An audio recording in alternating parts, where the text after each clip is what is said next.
ಇನ್ನು ಹೊಣೆಗಾರಿಕೆಯಿಂದ ನುಣುಚಿಕೊಳ್ಳೋದಕ್ಕೆ ಎಸ್ಪಿ ಅವರನ್ನ ಅಮಾನತು ಮಾಡಲಾಗಿದೆ ಅಂತ ಹೇಳಿ ವಿಜಯೇಂದ್ರ ಅವರು ಮಾತಾಡಿದ್ದಾರೆ. ಬಿಜೆಪಿ ರಾಜ್ಯಾಧ್ಯಕ್ಷ ಬಿವೈ ವಿಜಯೇಂದ್ರ ಆಕ್ರೋಶ ವ್ಯಕ್ತಪಡಿಸಿದ್ದಾರೆ.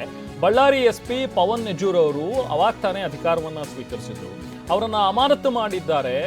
ಇದು ತಮ್ಮ ಜವಾಬ್ದಾರಿಯಿಂದ ನುಣುಚಿಕೊಳ್ಳುವಂತ ಪ್ರಯತ್ನ ಸರ್ಕಾರದ್ದು ಅಂತ ಹೇಳಿ ಬಿವೈಬಿ ಕಿಡಿಕಾರಿದ್ದಾರೆ. ಕಾರ್ಯಕರ್ತರ ಪುಂಡಾಟಿಕೆ ನಿಯಂತ್ರಿಸುವ ಬದಲು ಅಧಿಕಾರಿಯನ್ನ ಬಲಿಪಶು ಮಾಡ್ತಾ ಇದ್ದಾರೆ. ಇದೆಷ್ಟು ಸರಿ? ಶಾಸಕರ ಬೆಂಬಲಿಗರ ಮೇಲೆ ಯಾಕೆ ಕ್ರಮ ತಗೊಳ್ತಾ ಇಲ್ಲ? ಧೈರ್ಯ ಇಲ್ವಾ ನಿಮಗೆ? ಎಕ್ಸ್ನಲ್ಲಿ ಬಿಜೆಪಿ ರಾಜ್ಯಾಧ್ಯಕ್ಷ ವಿಜಯೇಂದ್ರ ಮಾಡಿರುವಂತ ಪೋಸ್ಟ್ ಇದು. ವಿಜಯೇಂದ್ರ ಅವರು ಇವತ್ತು ತಮ್ಮ ಎಕ್ಸ್ ಖಾತೆಯಲ್ಲಿ ಈ ವಿಚಾರಗಳನ್ನು ಬರೆದು ಆಕ್ರೋಶವನ್ನು ವ್ಯಕ್ತಪಡಿಸಿದ್ದಾರೆ. ಈ ಘಟನೆಯಲ್ಲಿ ಸರ್ಕಾರ ನಡ್ಕೊಳ್ಳುವಂಥ ರೀತಿ ಸರಿಯಲ್ಲ, ಸಾಕಷ್ಟು ಅನುಮಾನಗಳಿಗೆ ಎಡೆ ಮಾಡಿಕೊಡ್ತಾ ಇದೆ. ನೀವು ಎಸ್ ಪಿ ಅವರನ್ನು ಸಸ್ಪೆಂಡ್ ಮಾಡಿ ನಿಮ್ಮ ಜವಾಬ್ದಾರಿಯಿಂದ ನುಣುಚಿಕೊಳ್ತಾ ಇದ್ದೀರಿ ಅನ್ನೋ ಒಂದು ಮಾತುಗಳನ್ನು ಈಗ ವಿಪಕ್ಷ ಆಡ್ತಾ ಇದೆ. ಹಾಗೆ ಈ ಘಟನೆ, ಈ ಗಲಭೆ ಆದ ನಂತರವೂ ಕೂಡ ಪೊಲೀಸರು ಹ್ಯಾಂಡಲ್ ಮಾಡಿದಂಥ ರೀತಿ ಎಲ್ಲೊಂದು ಕಡೆ ಪ್ರೆಷರ್ಗೆ ಈಲ್ಡ್ ಆಗ್ತಾ ಇದ್ದಾರಾ ಪೊಲೀಸರು ಅನ್ನುವಂಥದ್ದು ಕೂಡ ಅನುಮಾನಗಳಿವೆ, ಪ್ರಶ್ನೆಗಳಿವೆ. ಯಾಕೆಂದರೆ ಆ ಘಟನೆ ಆದ ಕೂಡಲೇ ಅಲ್ಲಿದ್ದಂಥ ಕೆಲವರನ್ನ ಯಾಕೆ ವಶಕ್ಕೆ ಪಡೀಲಿಲ್ಲ? ಆ ಗನ್ ಮ್ಯಾನ್ ಫೈರ್ ಮಾಡ್ತಾ ಇದ್ದಾನೆ, ನೀವು ದೃಶ್ಯದಲ್ಲಿ ನೋಡ್ತಾ ಇದ್ದೀರಿ, ಮಾಧ್ಯಮಗಳಲ್ಲಿ ಹರಿದಾಡ್ತಾ ಇರುವಂಥ ದೃಶ್ಯ ಇದೆ, ನೀವು ಅಲ್ಲೇ ಕಣ್ಣಾರೆ ನೋಡಿದಿರಿ ಅಲ್ಲಿದ್ದಂಥ ಪೊಲೀಸ್ ಹಿರಿಯ ಅಧಿಕಾರಿಗಳು. ಯಾಕೆ ಆತನನ್ನು ಆ ಕೂಡಲೇ ವಶಕ್ಕೆ ಪಡೆದು ಆತನನ್ನು ಯಾಕೆ ತನಿಖೆಗೆ ಒಳಪಡಿಸಲಿಲ್ಲ? ಆತನ ಗನ್ನಿಂದಲೇ ಬುಲೆಟ್ ಫೈರ್ ಆಗಿದೆ ಅನ್ನುವಂಥದ್ದು ಆಗಲೇ ಕ್ಲಿಯರ್ ಆಗಿಬಿಡ್ತಾ ಇತ್ತು. ಆತ ಓಡ್ ಹೋಗೋದಕ್ಕೆ ಅಬ್ಸ್ಕಾಂಡ್ ಆಗೋದಕ್ಕೆ, ಆ ಗನ್ನನ್ನೆಲ್ಲೋ ತೊಗೊಂಡೋಗಿ ಬಚ್ಚಿಡೋದಕ್ಕೆ ಹೆಂಗೆ ಅನುವು ಮಾಡಿಕೊಟ್ರಿ ಅನ್ನುವಂಥದ್ದು ಈಗಿರುವಂಥ ಪ್ರಶ್ನೆ.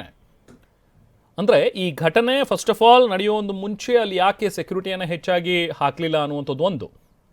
ಅದಾದ ನಂತರ ಘಟನೆ ಆದ ನಂತರ ನೀವು ಹೇಗೆ ಇದನ್ನು ಹ್ಯಾಂಡಲ್ ಮಾಡಿದ್ದೀರಿ ಅನ್ನುವಂಥದ್ದು ಎರಡನೇ ಪ್ರಶ್ನೆ. ಅದಾದಮೇಲೆ ಈ ಘಟನೆ ಎಲ್ಲ ಮುಗಿದ ಮೇಲೆ ನೀವು ಯಾರನ್ನು ಅರೆಸ್ಟ್ ಮಾಡಿದ್ರಿ, ಯಾರನ್ನು ವಶಕ್ಕೆ ಪಡೆದ್ರಿ, ಯಾಕೆ ನೀವು ಇದುವರೆಗೂ ಕೂಡ ಅವ್ರನ್ನ ಬಿಟ್ಟಿದ್ದೀರಿ? ಎಲ್ಲಾದರೂ ನಿಮಗೆ ಪ್ರೆಷರ್ ಇದೆಯಾ? ಪೊಲಿಟಿಕಲ್ ಲೀಡರ್ಸ್ ಪ್ರೆಷರ್ ಹಾಕ್ತಾ ಇದ್ದಾರಾ?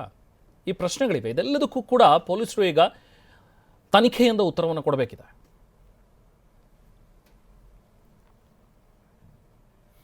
ಸೊ ಇಲ್ಲಿ ಬಳ್ಳಾರಿಯಲ್ಲಿ ಆದಂತಹ ಒಂದು ಗಲಾಟೆಗೆ ಬಿಜೆಪಿ ಕಾರ್ಯಕರ್ತರು ಕೂಡ ಖಂಡನೆಯನ್ನು ವ್ಯಕ್ತಪಡಿಸಿದ್ದಾರೆ. ಗಂಗಾವತಿ ಬಿಜೆಪಿ ಕಾರ್ಯಕರ್ತರು ತೀವ್ರ ಆಕ್ರೋಶವನ್ನು ಇವತ್ತು ವ್ಯಕ್ತಪಡಿಸಿದ್ರು. ಗಂಗಾವತಿಯಲ್ಲಿ ಬಿಜೆಪಿ ಕಾರ್ಯಕರ್ತರು ಪ್ರತಿಭಟನೆಯನ್ನೇ ನಡೆಸಿದ್ರು.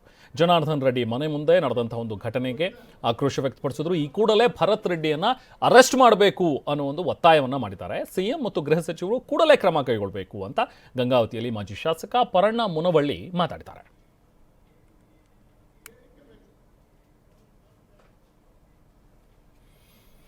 ಸೊ ಈ ಕೂಡಲೇ ಸರ್ಕಾರ ಯಾಕೆ ರಿಯಾಕ್ಟ್ ಮಾಡ್ತಾ ಇಲ್ಲ ಅನ್ನುವಂಥದ್ರ ಬಗ್ಗೆ ಬಿಜೆಪಿ ನಾಯಕರುಗಳು ಕೂಡ ಈಗ ಕಿಡಿಕಾರ್ತಾ ಇದ್ದಾರೆ. ಈ ಕೂಡಲೇ ಭರತ್ ರೆಡ್ಡಿ, ಸತೀಶ್ ರೆಡ್ಡಿ ಇವರೆಲ್ಲರಿಂದನೂ ಆಗಿರುವಂಥ ಒಂದು ಘಟನೆ, ಅವ್ರ ಮೇಲೂ ಕೂಡ ಕ್ರಮ ಆಗಬೇಕು ಅನ್ನುವಂಥದ್ದು ಇವರ ಆಗ್ರಹ. ಹಾಗೆ ಜನಾರ್ದನ್ ರೆಡ್ಡಿ ಮನೆಯನ್ನ ಸುಡ್ತೀವಿ ಅಂತಿದ್ದಾರೆ. ಭರತ್ ರೆಡ್ಡಿ ಪ್ರಚೋದನಕಾರಿ ಹೇಳಿಕೆ ನೀಡ್ತಾ ಇದ್ದಾರೆ. ಶಿವಮೊಗ್ಗದಲ್ಲಿ ಮಾಜಿ ಗೃಹ ಸಚಿವ ಆರಗ ಜ್ಞಾನೇಂದ್ರ ಅವರು ಹೇಳಿರುವಂಥ ಮಾತಿದು. ದ್ವೇಷದ ಹೇಳಿಕೆ ನೀಡಿದ ಭರತ್ ರೆಡ್ಡಿಯನ್ನ ಬಂಧಿಸಬೇಕು.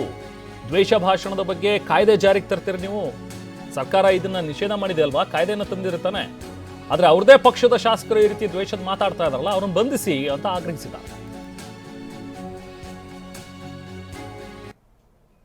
ನಿಜವಾಗ್ಲೂ ಕೂಡ ಅದು ಏನು ಮಾಡ್ತಾರೆ ಅವರು? ಭರತ್ ರೆಡ್ಡಿ ಅವರು ಮಾತಾಡಿದ್ದಾರೆ ಮೀಡಿಯಾಕ್ಕೆ, 5 ನಿಮಿಷ ಸಾಕಂತೆ, ಮನೆಯೆಲ್ಲ ಸುಟ್ಟು ಬುಕ್ಕಣಿ ಮಾಡಿ ಬರ್ತೀನಿ ನಾನು ಹುಟ್ಟುತ್ತಾನೆ ಶ್ರೀಮಂತ.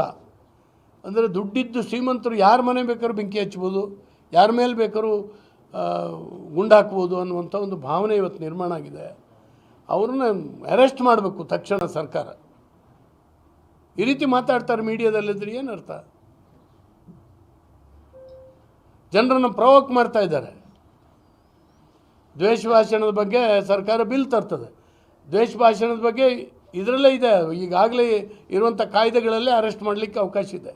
ಅವ್ನು ಮಾಡಬೇಕಲ್ಲ. ಈಗ ಈ ರೀತಿ ಪ್ರಚೋದನೆ ಮಾಡಿ ಭಾಷಣ ಮಾಡೋ ಒಬ್ಬ ಶಾಸಕ ಹಿಂಗೆ ಮಾತಾಡ್ಲಿಕ್ಕಾಗತ್ತಾ? ನಿಜವಾಗ್ಲೂ ಕೂಡ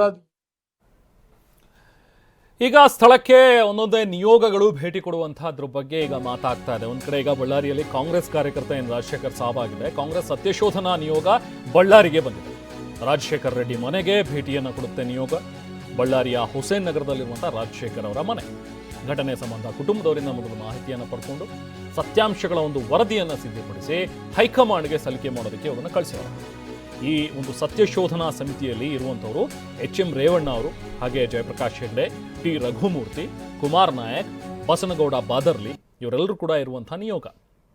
ಒಂದು ನಿಯೋಗವನ್ನು ಈಗ ಕಾಂಗ್ರೆಸ್ ಹೈಕಮಾಂಡ್ ಸ್ಥಳಕ್ಕೆ ಕಳಿಸಿದೆ.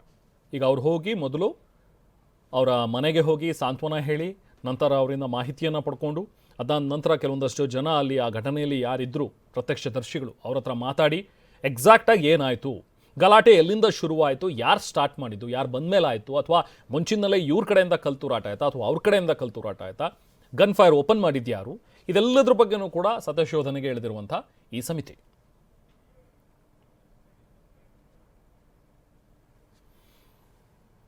ಎಚ್ ಎಂ ರೇವಣ್ಣ, ಜಯಪ್ರಕಾಶ್ ಹೆಗಡೆ ಇವರೆಲ್ಲರೂ ಇರುವಂತಹ ಒಂದು ಕಮಿಟಿ ಈಗ ಹುಸೇನ್ ನಗರದಲ್ಲಿರುವಂತಹ ರಾಜಶೇಖರ್ ಅವರ ನಿವಾಸ ಏನಿದೆ ಅಲ್ಲಿಗೆ ಹೋಗಿ ಮೊದಲು ಅವರ ಕುಟುಂಬ ಸದಸ್ಯರ ಜೊತೆಗೆ ಮಾತಾಡಿ ನಂತರ ಸ್ಥಳಕ್ಕೂ ಕೂಡ ಹೋಗಿ ಸತ್ಯಶೋಧನೆ ನಡೆಸುವಂಥ ಕೆಲಸಕ್ಕೆ ಮುಂದಾಗಿದೆ. ಇನ್ನು ಬಳ್ಳಾರಿ ಘರ್ಷಣೆಯಲ್ಲಿ ಮೃತ ರಾಜಶೇಖರ್ ಏನಾಗಿದ್ದಾನೆ ಆತನ ಕುಟುಂಬ ಕಣ್ಣೀರಲ್ಲಿ ಕೈ ತೊಳಿತಾ ಇದೆ. ತನ್ನ ತಮ್ಮನ ಬಗ್ಗೆ ನೆಂದು ಅಕ್ಕ ಕಣ್ಣೀರು ಹಾಕ್ತಾ ಇದ್ದಾರೆ. ನನ್ನ ತಮ್ಮ ಮನೆಗೆ ಬರ್ತಾನೆ ಅಂತ ನಾವೆಲ್ಲರೂ ಕೂಡ ಕಾಯ್ತಾ ಕುಂತಿದ್ವಿ. ಇಡೀ ಮನೆಗೆ ನನ್ನ ಮಗ ಆಸರೆಯಾಗಿದ್ದ, ನನ್ನ ತಮ್ಮ ಆಸರೆಯಾಗಿದ್ದ. ಗಂಡ ತೀರ್ಕೊಂಡಿದ್ದಾರೆ, ಆದರೂ ನನ್ನ ತಮ್ಮನೇ ನನಗೆ ಆಸರೆ ಅಂತ ಹೇಳಿ ಬದುಕ್ತಾ ಇದೆ. ನಿನ್ನ ಮಕ್ಕಳನ್ನು ಕೂಡ ನಾನೇ ಚೆನ್ನಾಗಿ ನೋಡ್ಕೊಳ್ತೀನಿ ಅಕ್ಕ ಅಂತ ಹೇಳ್ತಾ ಇದ್ದಂತೆ.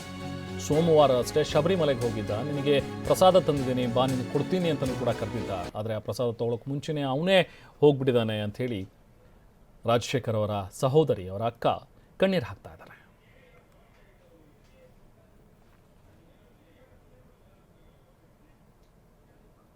ನಮ್ಮ ಅಪ್ಪ ತೀರ್ಕೊಂಡು ಹೋಗ್ಬಿಟ್ರು, ನಮ್ಮ ಹಸ್ಬೆಂಡು ಇಲ್ಲ, ನಮ್ಮ ತಮ್ಮವ್ರು ಇಬ್ಬರು ಇದ್ದಾರಂತ ಅದೊಂದು ಧೈರ್ಯ ಇತ್ತು ನಮಗೆ.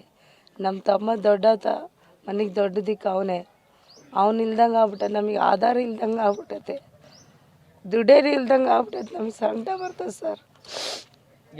ನಮ್ಮ ತಮ್ಮವ್ರು ಇರ್ತಾರಂತ ಅದೊಂದು ಧೈರ್ಯ ಇತ್ತು ನನಗೆ. ಗಂಡ ಕಳ್ಕೊಂಡ್ರು ನಮ್ಮ ತಮ್ಮನವ್ರು ಅದರ ಒಂಬದೊಂದು ಇತ್ತದು.